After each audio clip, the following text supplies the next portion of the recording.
up, everyone? Welcome to this day in Phillies Sports History for April 18th, 2024. I'm your host, Jim Montgomery. Welcome to a Thursday edition of Victory Thursday. The Sixers will not have to play any more playing games. They are now in a best-of-7 series. Great win. That game had like an old-school feel to it last night. 105-104 defensive battle. Didn't look good for them early. It was back kind of like the same old Sixers that we saw under Doc Rivers. And to be honest, not to take away anything from what the Sixers did last night and harp on the past, but had that been Doc Rivers on the bench, there's no chance that game's even close. Sixers lose that game by 30. But Nick Nurse made the adjustments, had them ready, and this was going to be a battle. I mentioned it yesterday. The Heat are a tough team. Jimmy Butler, even though he was playing on like one leg, he is a stud, and it makes you realize the Sixers made the wrong decision. Well, I think we all knew they made the wrong decision, but it was just glaring seeing him play yesterday. But good win. Like I said, it had an old school feel to it, and they were clutch down the stretch. 12 for 12 for free throws in the fourth quarter. Maxey, who struggled most of the game, really got going in the fourth. Joe, who really just struggled with that zone, really was able to kind of take what the defense was giving them and get his teammates involved. And I think that's the piece that was missing under Doc Rivers in the past, especially Game 7 last year against Boston when he looked like he was lost and got frustrated. He kind of had that look at some points, but he was able to snap out of it and get Nick Batum involved and Buddy Hield. And once that started happening, and I think this is what we saw when they were at their best earlier, when that started happening, Joe's going to get open shots. And you saw him take the two three-pointers yesterday. And I think that's key for this team is Joe keeping the defense honest. I think when he was not able to find his spots on the floor early in that game and was moving around and just looked lost, he looked exhausted, that's when the Heat built the 14-point lead or 13 points, whatever it was. But once Joe kind of snapped out of that and became the player that we need him to be, that's when things opened up and they went on that run. And, of course, it started with a brickin' for chicken. Thank you to Caleb Martin. Got the crowd into it, and from that point on, it was just the Sixers were back in it. And, listen, the crowd was booing them, and rightfully so, but we'll take that. They will go up to New York on Saturday night for that, and this should be a good series. I think the Knicks are a solid team. They don't necessarily have a star per se. You could make the argument Brunson. I know there's some people out there like, oh, Jalen Brunson. I'm looking at you, Topher, but he's the MVP. No, he's not the MVP, but he's a good player. Don't get me wrong. Not high on my list of favorite people because I still think he should have went to Temple, but that's a whole other story for another time. But it should be a good series. The good thing is the Knicks play a lot of man, which should be good for the Sixers spacing. But the fact that they were able to make those adjustments in the second half and really adjust to what Miami was throwing with them yesterday, that should help moving forward. Yes, Joe's conditioning is a concern, but I think some of that was frustration, and they made him work. It wasn't like he was just running up the court. He was battling. Bodies were on him the whole time, and he had to work for those points. But that's what they're going to need. And I do think this is the other difference besides Doc Rivers and Nick Nurse. The guys on the bench, and I think a lot of it had to do with getting that extended run during the regular season.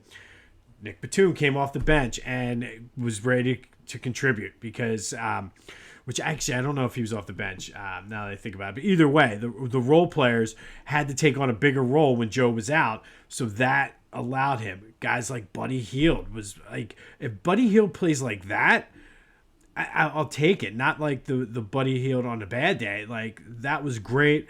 Kelly Oubre is just a dog. I don't think they're going to be able to probably bring him back because he's going to want too much, but I really like Kelly Oubre. Really the only negative of the whole thing, and I mean, if you know me, you know what I'm going to say, and that's Toby. And it's, I mean, I mean, I guess he made some shots when he needed to, but he missed like 2 or 3 open layups. I think my son, who's 8 years old, could have had a better shot from 3-point range than the one that like hit. I don't know how he did this. He shot it and hit the bottom of the backboard. Tobias got benched, which rightfully so. Good call on Nick. But you got to get your head out of your ass, dude. And like, I don't know what your deal is, but if you're the assassin that your dad says you are, and you're this great player, let's see it. Especially in a big game, an elimination game. Don't hit the bottom of the backboard. Like, come on, man. But kudos to Nick Nurse for getting him off the court and getting the guys in there that were playing well. He made the adjustments. And I think, to be honest, and this is definitely a homer rant here, but I could base it on some stats and just some things I've seen others win it for. I don't know why he's not getting a lot of Coach of the Year buzz, with the fact that he came in, had to deal with the uncertainty with James Harden at the beginning of the season, all that mess, had them playing well, had all these new players come in. Then Joe gets hurt, had to kind of keep the ship afloat basically during that time. And then you don't know what you got. You're in a one game. Like, to me, last night showed just the stark contrast between Doc Rivers and Nick Nurse. And I don't know why he's not getting more Coach of the Year considerations. But good win. Let's rest. We don't have to worry about playing Friday night and coming back then on Sunday. But they start Saturday night, and I cannot wait. This is going to be a battle. It's going to be a good series. And I'm sure there's going to be some trash talking with the guys on the Clashing Conferences podcast, specifically Topher. Topher, we're coming for you. This is not like this is not like, oh, the 2 seed versus the 7 seed. 4 games separated the 8 seed from the 2 seed. So the Eastern Conference is very, very competitive. So you better be on your A game, Topher. And if you want to check out more Clashing Conferences, go to the check out Clashing Conferences wherever you get your podcasts, as well as on YouTube.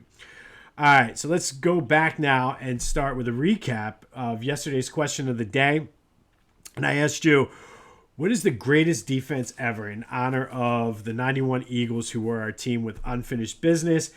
And this was kind of surprising, but not necessarily because of who the audience is. But 40% of you said it was the 91 Eagles. And again, for my money, I will put them up against all of the other greatest defenses of all time, and none of those defenses had to deal with the ineptitude on offense that 91 Eagles team did. They could have been better than what they were. So 40% of you agreed. Then you had the 2000 Ravens coming in second, followed by the Steel Curtain, and then the 85 Bears. As always, thank you for participating in the question of the day. There will be another one later in the show. But first, be sure to check me out on social media, TikTok and Twitter, Jimbo_Mott, Instagram @PhillyJimbo. Hit me up on Facebook. Like and subscribe to the YouTube channel. Tell your friend. Let's spread the word. Let's grow this thing. The Philadelphia Sports Hall of Fame induction class has been announced. All the information is down in the description.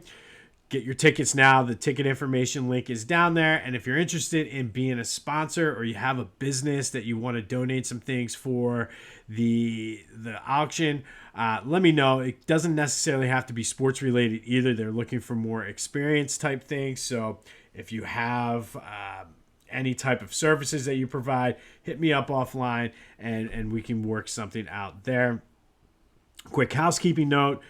This weekend, starting Saturday, and then really off and on for the next 2 weeks, there will not be the social media clips. I'm just going to put post the Twitter clip and all the information there, and post it on the normal outlets, YouTube and wherever you get your podcasts. Not in the morning anyway. I'll get it done in the afternoon, but just because I'll be away this weekend, and then my schedule for the next couple weeks is wonky because of state testing and being out of the office and being at different sites. So just a heads up for that. But the question of the day, we're going to stick with the Sixers. And just want to get a pulse check. How are you feeling about this team after last night's game? I thought it was a gritty win. I like what I saw. I knew this game was going to be tough. I thought they could have played a little bit better. They didn't obviously cover the 5.5, but I'm okay. They came out with a win. They just missed some shots, and they had that stretch. But how are we feeling? They still have no chance. Do you think that, all right, we made it through, now let's go on a run? Do you believe that they can go on a deep run? Or are you still in the camp? Once they get talk to me, wake me up when we get in the second round. But let me know how we're feeling. 267-495-8531. Get you in on the Back to the Future voice and text line. But let me know, how are we feeling about the Sixers now after this game? I do got to say, it's a huge sigh of relief that we don't have to worry about one playing another elimination game and then worrying about the Boston Celtics. I mean, the Knicks are. It's going to be a very similar series to how this game was with the Heat. It's going to be physical. So it's kind of one of those bring your lunch pail and let's go. But let me know, how are we feeling about the Sixers now that we kind of know, all right, we're in the playoffs for real, not the play-in. How do we feel moving on, knowing that there's only like 4 games of separation between 2 and 8 in the Eastern Conference? All right, the Phillies. Ugh, man. 7-6. They got the win. They swept the Rockies, but this game should not even have been that close. Gregory Soto got lit up, and it just was. I have no idea. But they have won 3 straight. They're now 3 games over 500. We have a winning streak. We have a day off, and the White Sox coming, so let's win a couple more games here. Christopher Sanchez was solid, man. Our starting pitching has been lights out, minus Aaron Nola's first game. Basically, we've been incredible. Sanchez, 10 strikeouts in 6 innings, man. Like, this dude is the real deal. And apparently, and I'm cautiously optimistic about this, Tawan Walker apparently felt good after his last rehab start, and they're kind of ramping him up to come back and take Turnbull's spot. But Turnbull hasn't been that bad either, so I'll take it. Schwarber, maybe he just changed all the calendars in his house to June. Had 2 home runs yesterday, but they're 2 games back of the Braves. They're 7-3 in their last 10. Hopefully this is the time now to put it together. And I heard on the news this morning by John Clark, it took the Phillies until 71 games into the season to be 3 games over 500 last year. And here we are 20 games, I think, or 30 games into the season. So definitely at a much better pace than we were last year. But good win, got the sweep, got a day off today with the White Sox coming in this weekend, who the White Sox are even worse than the Rockies. So we should be able to give that bullpen a little. Maybe Rob Thompson just needs to skip a start and get the bullpen some work, because they've been getting these big leads. I don't know. But good win for the Phils. And I'm disappointed. My Philly Connect jersey is not going to, or shirt is not going to come in time. But Philly Goat did the City Connect shirts the right way. They have their Philly Connect line. Go to phillygoat.com and check out the Philly Connect line. My t-shirt will be here on Monday. I wanted to wear it for you guys this weekend. Unfortunately, it just will not be in time. But they did it right. They have a whole line: hats, shirts, jerseys, sweatshirts, pants. And there's the canvas shoes you can get to match. So go check it out, phillygoat.com. Use that promo code Jim Montgomery for 10% off your order.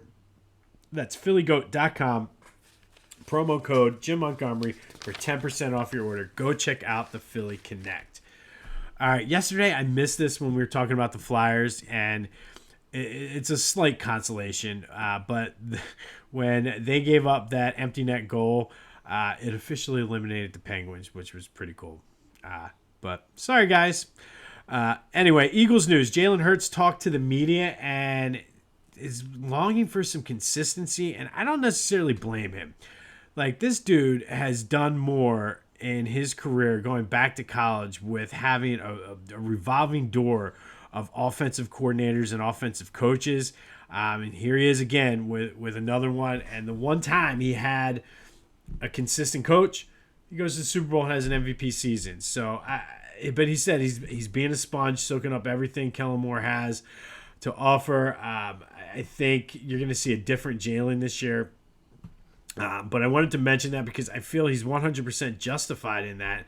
Guy just wants some consistency. I know in my job, like that, there for the longest time early on, we didn't have consistency, and we've had consistency, and it really helps your job performance when you kind of know what to expect. So Jalen soaking up whatever Kellen Moore. Hopefully Kellen Moore will be here for a while though, and we can get him that consistency. The other news was Bill Belichick wants to come back. It said the Eagles, Giants, and Cowboys are on his radar. Then the rumors came out that allegedly there's so many different layers to this, but like Robert Kraft was telling teams not to hire him, that he's just a bad person. And then the other thing with the Eagles was they didn't want to necessarily upset their entire culture and philosophy to bring him in for a couple years. So it's an interesting story. I don't think there's any chance he comes to the Eagles. This smells Cowboys all over it. But depending on what Dable does this year with the Giants, maybe Bill Belichick can make it all come full circle and end his coaching career with the Giants. Who knows? But just thought I would throw that out there. All right, today we're going to go back to 1987. And on this day in 1987, the Phillies beat the Pirates 8-6 out in Three Rivers Stadium. Mike Schmidt was the hero of this game. He hit Don Robinson's 3-0 pitch over the left field wall with 3 runners on in the top of the ninth, and it was number 500 for his career. It was the game winner. Phillies led in that game 5-2 going into the bottom of the 8th. Steve Bedrosian gave up 4 runs for the blown save, which is ironic because he had 40 saves that year and somehow won the Cy Young Award. Don't ask me. But Mike Schmidt was coming off an MVP year in 1986. He hit .293 with 35 homers and 113 RBIs at age 37 that year. And it was just an incredible, incredible moment. One of Harry Kalas's best call when he hit that 500th career home run. And I think lost in that and just I think was symbolic to me of Mike Schmidt as a player.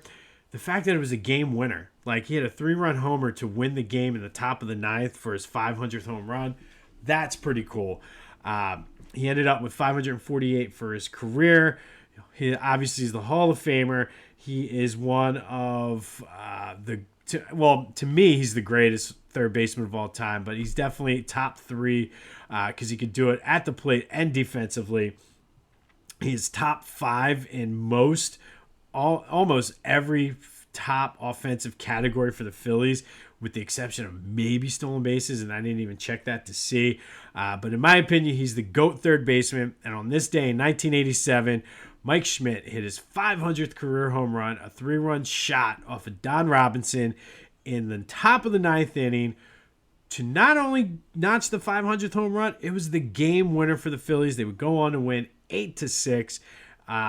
Just one heck of a moment for Mike Schmidt. And I just remember Harry Kalas's call and Mike Schmidt doing the little run around the bases. Go look it up on YouTube for you younger fans. But I remember watching this being super pumped up, like, yeah.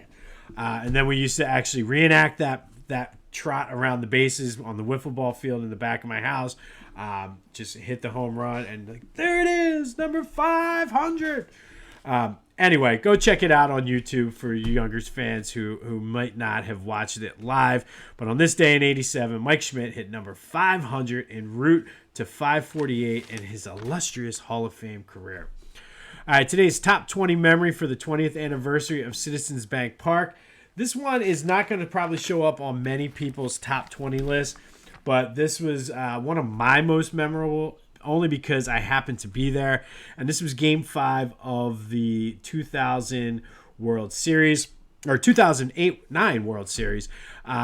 Phillies beat the Yankees 8-6. Cliff Lee was on the mound, and he really needed to have a strong outing to give the bullpen some rest. I gave up 1 run in the first, and the Phillies got it back when Chase Utley hit a 3-run homer. Then they scored 3 more in the third. Jason Worth, Raul Bañez, and Chooch all with RBIs. Utley hit another home run then in the 7th, which tied Reggie Jackson's record for home runs in a World Series, which I believe the two of them are still tied with 5 home runs in one World Series. Also in this game, Ryan Howard tied the record for strikeouts in a World Series with 12, tied with Willie Wilson. He would go on to break that the next game. Got a little dicey for the Phils in the 8th, but Chan-Ho Park and Ryan Madson shut it down. And this was the only Phillies home win during the 2009 World Series after they had been so good at home during the postseason over, throw 2007 out, I guess, but from like 08 and early in that 09 series, just how good they were at home to only win 1 of 3. We got into some of the reasons why, but I do remember this being in my first World Series game, and it was just a cool moment, kind of one of those bucket list things that you kind of like, oh, I want to go to the World Series, I want to go to the Super Bowl, I want to do this. So to be able to kind of check that off of my bucket list was, I thought, really, really cool. I got to go to WrestleMania, so I got that. Really, the only ones I have left would be a Stanley Cup, a Super Bowl, which the price of tickets now, I mean, I've had Super Bowl tickets in my hand, and I'm like, I cannot afford these. But also the NBA Finals. Would love to get to an NBA Finals. I've been to NBA playoff games, but not an NBA Finals game. Those are the last 3 things I have on my bucket list bingo card, if you want. So if you ever want to give me a ticket to the Super Bowl, the NBA Finals, or the Stanley Cup, I'll gladly take them. But I just remember specifically because I sat literally behind the foul pole. So to watch the game, I had to lean back and forth either way. And if you're an OG follower of mine, you know I used to have a blog. And based on my picture from my seat of that game, I came up with the idea of it being obstructed views. But just fun time to be there. And we had hope for a little bit, and then Game 6 happened, and the rest, as they say, is history. But today's top 20 memory for the 20th anniversary of Citizens Bank Park was Game 5 of the 2009 World Series. Phils beat the Yanks 8-6, the only home game they won in the World Series that year. And then finally today, our Philly sports team with unfinished business, who left a little bit of meat on the bone.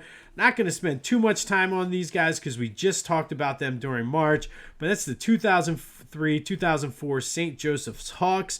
They were 30-1 heading into the tournament.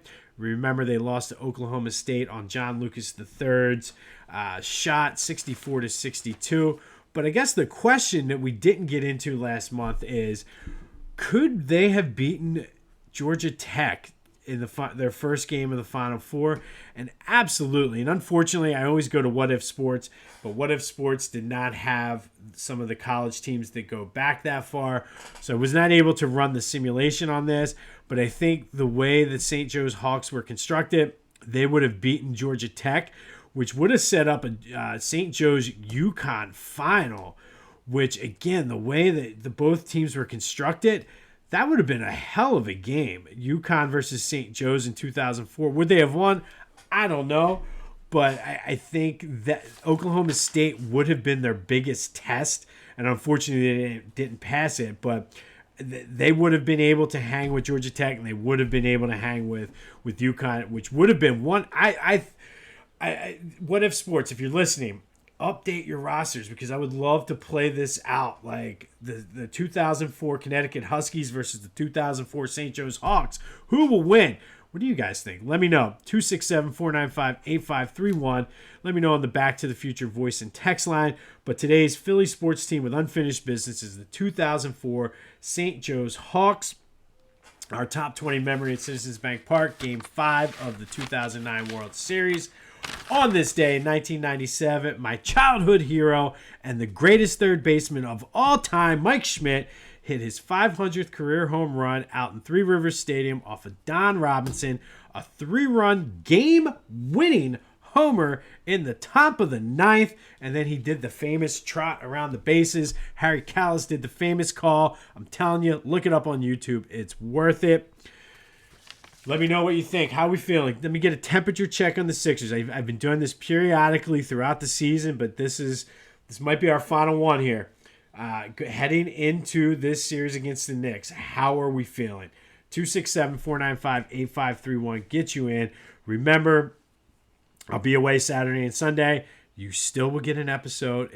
I'll have a different background. The time frame might be a little different, might be a little hungover, but that's okay. All right. No sports to watch tonight as far as our local teams, believe it or not. Nobody's in action. No Sixers, no Flyers, no Phillies. Even the Union are off.